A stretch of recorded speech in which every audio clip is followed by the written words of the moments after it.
পাঠ করছি আজকের গল্প এভাবেও প্রেম আসে। কলমে অর্পিতা সরকার।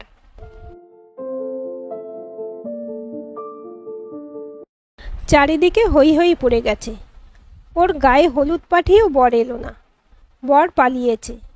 ফাঁকা পালকি ফেরত পাঠিয়েছে পাত্রপক্ষ। কন্যার বাড়িতে হুলস্থুল পড়ে গেছে। পাত্রী লগ্নভ্রষ্টা হবার ভয়ে মেয়ের বাবা মাথায় হাত দিয়ে বসে আছে। পাড়ার দাদা কাকারা জমিদার কন্যা ব্রজসুন্দরীর জন্য বুড়ো হাবড়া দোজ বড়ে যা হোক একটা বর খুঁজতে বেরিয়েছে। 14 বছরের ব্রজসুন্দরী ভাবছে তাকে কি গলায় দড়ি দিয়ে মরতে হবে নাকি পুকুরে ডুব দিয়ে। নিজের ন্যাকড়া জড়ানো মাটির পুতুলগুলোর গায়ে আর একবার হাত বুলিয়ে নিল ও। পাত্র নাকি পেশায় ডাক্তার ছিল। ছেলের পরোপকারী মানসিকতা আর সংসার ত্যাগের বাসনা দেখেই ছেলের মা ব্রজসুন্দরীর মতো ডাক সাইটে সুন্দরী মেয়ের সঙ্গে বিয়ে দিয়ে সংসারে ছেলের মন বসাতে চেয়েছিলেন, কিন্তু বাস্তবে হলো বিপরীত। বিয়ের দিন সন্ধ্যাবেলা কন্যাপক্ষের পাঠানো পালকিতে ওঠার আগেই পাত্র চম্পট দিয়েছে সকলের পাহারাদারি এড়িয়ে। সময়টা তো স্বাধীনতার কয়েক বছর আগে। সাহেব সুবই তখন দেশ ভর্তি। ব্রজসুন্দরীরও মোটা কাপড় পরব, বিদেশি কাপড় বর্জন করব এই দলে নাম লিখে সকলের সঙ্গে চরকাও ঘুরিয়েছিল। মেয়েদের তখন লেখাপড়া শেখার মতো পাপ আর কিছু নেই। মেয়েদের আলাদা স্কুলও তখন কোটালপুরে তৈরি হয়নি। ব্রজসুন্দরীর দাদুর দানের স্কুল বলেই শিক্ষকেরা কিছু বলেননি। তবে ক্লাস 7-এর পরই চারিদিকে কথা উঠল, বয়স্ক মেয়ের বিয়ে না দিয়ে ছেলেদের সঙ্গে স্কুলে পাঠাচ্ছে ভবতোষ সামন্ত। ছি ছি, কি লজ্জার কথা। ব্রজসুন্দরীর স্কুল বন্ধ হলো। বিয়ের জন্য পাত্র দেখা শুরু হলো। নিজের বইগুলোকেও আর একবার আঁকড়ে ধরল ব্রজসুন্দরী। লগ্নভ্রষ্টা মেয়ের বাবা মাকে কিংবা মেয়েকে পৃথিবী থেকে চলে যেতেই হবে, না হলে ওদের একঘরে করে দেবে, একঘরে। আরও ছোট ছোট ভাই বোনদের কথা ভেবে ব্রজসুন্দরী নিজের মৃত্যুকেই শ্রেয় মনে করল। মা বলতো, আমার ব্রজ এত ফর্সা, এত সুন্দরী, আমিও ব্রজর জন্য একটি টুকটুকে বর আনবো। কালো ছেলে আমার ব্রজর পাশে বড় বেমানান। বর কেমন হয় তা পুতুল খেলায় বুঝেছে। এতকাল তো অমলাবালা ছেলের সঙ্গে ব্রজসুন্দরীর মেয়ে বিয়ে হয়েছে, তাই ব্রজ খুব ভালো করেই জানে বিয়ের পর একটা লোকের সঙ্গে বাবা মাকে ছেড়ে চলে যেতে হবে। যার সাথে যেতে হবে সেই হবে ব্রজর বর। কিন্তু এত সুন্দরী দুধে আলতা রঙের মেয়ের যে বর জুটবে না সেটা বোধহয় কোটালপুর গ্রামের কেউ জানতো না। বেনারসিটা খুলে হালকা হয়েই টুলে উঠে গলায় কাপড়টা জড়াবে ব্রজ। কাকিমা খুড়িমারা বলে গেছে, অলক্ষণে মেয়ের কপাল গো। আর একবার মায়ের গায়ের মিষ্টি মামা গন্ধটা পেলে মন্দ হতো না, কিন্তু উপায় নেই। ঘরের দরজাটা ভিতর থেকে বন্ধ করলো ব্রজ। পিছনে ফেরার সঙ্গে সঙ্গেই শঙ্খ আর উলুধ্বনিতে গমগম করে উঠল সামন্তদের জমিদার বাড়ির প্যান্ডেল বাঁধা উঠোন চত্বর। ওরে বর এসেছে, উলুদে। ছোট খুড়িমার কথা কানে এলো ব্রজর। তাহলে কি পালিয়ে যাওয়া ডাক্তার পাত্র ফিরে এসেছে? হয়তো লগ্নভ্রষ্টা মেয়েকে আত্মহত্যার হাত থেকে বাঁচাতে এসেছে। প্রাণ বাঁচানোই তো তার ধর্ম। ব্রজর দরজায় ধাক্কা পড়ল। দরজা খুলতেই জেঠিমা খুড়িমা পাড়ার দিদিরা ঢুকলো। খুড়িমা বলল, কেঁদে কেঁদে তো চোখের কাজল ঘেঁটে ফেলেছিস। আর একটু পাউডার মাখিয়ে সাজিয়ে দিল ব্রজকে। চারিদিকে সবাই আছে, শুধু ব্রজর চোখ দুটো যাকে খুঁজছে সেই মাকেই খুঁজে পাচ্ছে না ব্রজ। বিয়ের আসরে যাবার পথে একবার যেন মনে হলো মা এখনো মাথায় হাত দিয়ে কাঁদছে। আরে, মাকে কেউ এখনো কেন বলেনি যে বর ফিরে এসেছে? পান পাতায় মুখ ঢাকা আর মুখে কুলু পেটে নাকি বিয়ের আসরে যেতে হয়। শুভ দৃষ্টি। চোখ মেলে তাকা ব্রজ। ব্রজ তবুও তাকাতে পারল না। শুধু সিঁদুর দানের সময় দেখল একটা আবলুস কাঠের মতো কালো হাত তার সিঁথিতে সিঁদুর আঁকছে। চমকে উঠল ব্রজসুন্দরী। তার দুধে আলতা রঙে যেন একটু ছোপও পড়ল এই কালচে রঙের। মা যে বলেছিল ফর্সা টুকটুকে হয়েছে তার বর।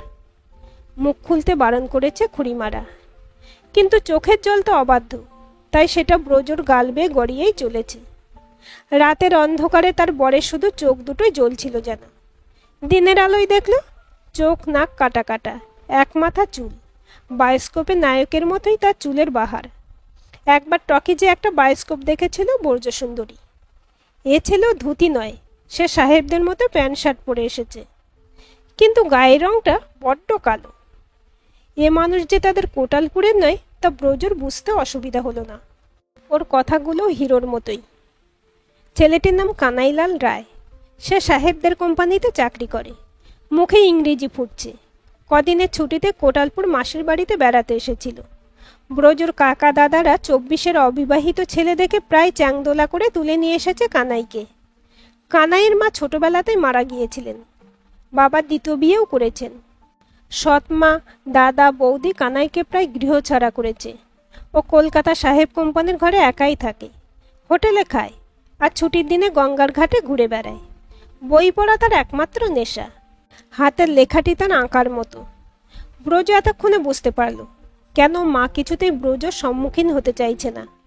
একটা চালচুলোহীন ছেলের সাথে কোন বাপ মা মেয়েকে সংসার করতে পাঠাতে পারে? কানাই বেশ ভারিক্কি চালেই বলল, আমি আজ একাই কলকাতা ফিরে যাচ্ছি। একটু বড় বাসা ঠিক করে বউকে নিয়ে যাব। ব্রজর বাবা ভবত সামন্ত হাঁ হাঁ করে উঠলেন। না না বাবা জীবন, তুমি ব্রজকে সঙ্গে করেই নিয়ে যাও। আমি সঙ্গে আর একজন কাজের লোক পাঠাচ্ছি। টাকা দিচ্ছি, তোমার কোনো অসুবিধা হবে না। কানাইলাল কোমরে হাত দিয়ে দাঁড়িয়ে বলল, টাকা? কিসের টাকা? মেয়ে বেচতে চান? কিন্তু আমি তো আমার স্ত্রীকে কিনতে আসিনি। জমিদার ভবত সামন্তর সামনে দাঁড়িয়ে আজ অবধি কেউ এমন জোর গলায় কথা বলেনি।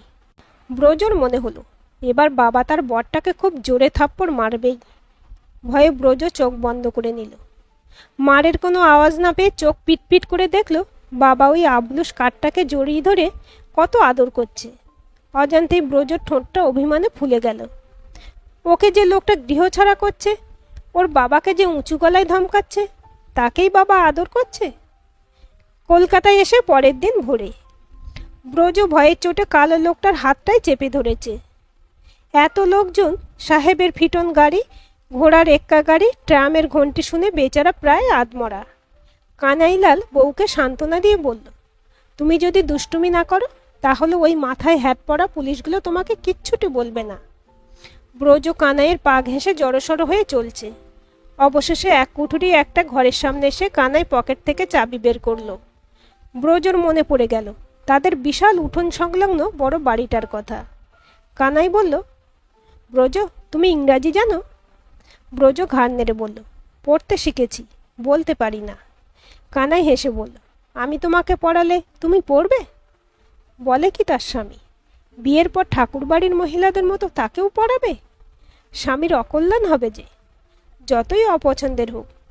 সেদিন মৃত্যুর মুখ থেকে এই মানুষটাই তো তাকে বাঁচিয়েছিল। ব্রজর শ্বশুর নেই, এখানে যা ননদ নেই, শাশুড়িও মৃত। শুধু এই অপরিচিত মানুষটাই সম্বল এই বিশাল শহরে। কানাই ব্রজকে ঘরে ঢুকিয়ে দিয়ে বেরিয়েছে প্রয়োজনীয় কিছু টুকিটাকি জিনিস কিনতে। ব্রজের সঙ্গে যে বড় ট্যাঙ্কটা ছিল সেটা খুলেই ব্রজ বুঝেছে মা ওর জামা কাপড় ছাড়াও কিছু নিত্য প্রয়োজনীয় জিনিস ভরে দিয়েছে। ব্রজ এই বছরই রজস্বলা হয়েছে, তাই লজ্জাবোধটাও এসেছে মনে। কানাইয়ের একটাই কাঠের আলমারি, তাতে বই খাতা থেকে জামা কাপড় সবই বর্তমান। ব্রজ এক মনে ঘরটাকে গুছিয়ে চলেছে। কাঠের তক্তাতে নতুন চাদর বিছিয়ে কাঠের টেবিলে চীনামাটির ফুলদানিটা ঝেড়ে গুছিয়ে রাখল। কানাই একটা ব্যাগে করে অনেক কিছু কিনে এনেছে। ঘরে ঢুকেই বলল, আমি কি ঠিক ঠিকানায় এলাম? এত গোছানো ঘর তো এই সম্মান নয়। কোনো পুরুষের এই প্রথম এত কাছাকাছি রয়েছে ব্রজ। তবে মানুষটাকে আর ভয় করছে না। মেটে চচ্চড়ি আর ভাত ডাল সবজি কিনে এনেছে ও। দুজনে বসে খেয়ে নিল। শুরু হলো ব্রজর পুতুল খেলার সংসার, যে সংসারে কারোর চোখ রাঙানি নেই, শুধু কানাইয়ের প্রশ্রয় আছে। নতুন হাঁড়িতে যেদিন ব্রজ প্রথম ভাত রাঁধল সেদিন কানাই তৃপ্তির ঢেকুর তুলে বলেছিল, আমার মতো অপদার্থর আবার এমন রাজকন্যার মতো বউ, এমন তার রান্নার স্বাদ, দ্রৌপদীকে হার মানাবে। লজ্জায় রাঙা হয়ে উঠেছিল ব্রজর গাল দুটো। কদিন পরেই এক মেম সাহেব এসে হাজির। সে নাকি বিকেলের দিকে ব্রজকে পড়াবে। ব্রজর এতদিনে লুকিয়ে রাখা শখটাও পূরণ করে দিচ্ছে এই মানুষটা। এক ছুটির দিনে ব্রজকে নিয়ে কানাইলাল গেল গড়ের মাঠে হাওয়া খেতে। দুজনেই গল্প করছে আর বাদাম চিবোচ্ছে। এমন সময় কয়েকটা লম্বা ঝুলপি ছেলে এসে ঘিরে ধরল ওদের। কথা নেই বার্তা নেই, কানাইয়ের কলার ধরে টানছে। মুখে বলছে, শালা কালা আদমি, লোকে সুন্দরী বউকে ভাগিয়ে নিয়ে এসেছিস। ব্রজ কোনো দিকে না তাকিয়ে এক ছুটে দূরে দাঁড়িয়ে থাকা মাথায় টুপি পরা পুলিশদের ডাকল।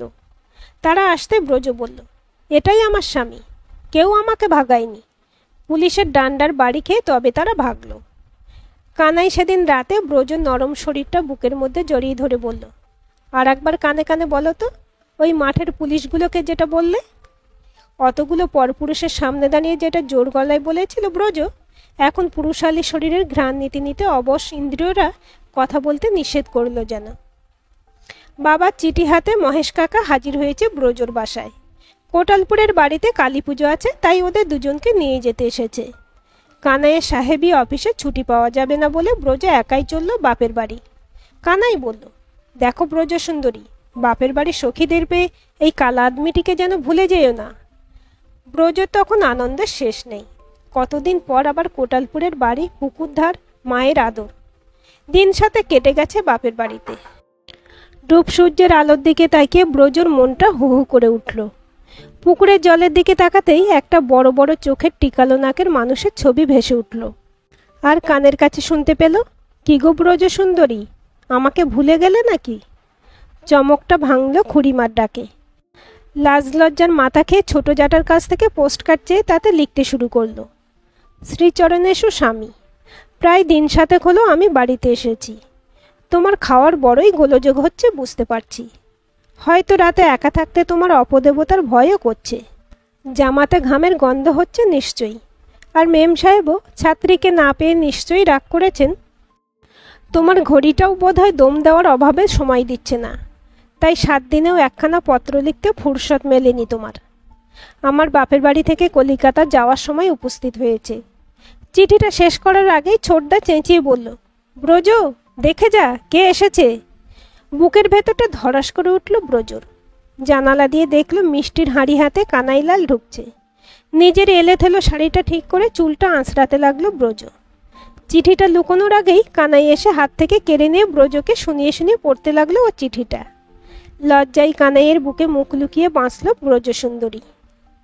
ঠিক কবে এই অপছন্দের মানুষটা এত পছন্দের হয়ে উঠল, এতটা ভালোবাসার হয়ে উঠল, কিছুই বুঝতে পারল না ব্রজ সুন্দরী। এখন শুধু বুঝতে পারছে এই মানুষটাকে ছাড়া ওর মন খারাপ হয়। বঙ্কিমচন্দ্রের উপন্যাসে একেই বোধহয় প্রেম বলে ব্যাখ্যা করেছেন লেখক। ব্রজ কান পেতে শুনছিল কানাইয়ের হৃদয় স্পন্দন। আজকের এই গল্পটি আপনাদের কেমন লাগলো কমেন্ট করে জানাবেন। ভালো লাগলে অবশ্যই একটা লাইক দেবেন আর চ্যানেলটি সাবস্ক্রাইব করে সাথে থাকবেন।